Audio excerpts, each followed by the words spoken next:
What's happening, guys? It's Thursday morning, it's 25 degrees with sunny Kempford Hill. Hopefully it's not going to get any hotter, because it's just too much in this weather. So today we're installing a 35 kilowatt boiler, taking out an old Worcester 35 CDI. Let's get it all hung on the wall. Come on then, Tom, let's go.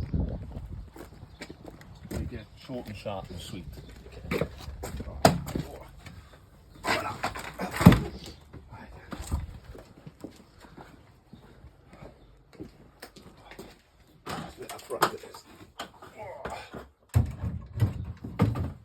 There she is. She's on the walls. Check she's level.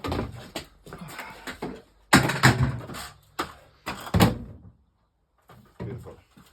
That's it, guys. I'll give you the before and after photos a bit later and show you our progress. Turn it off.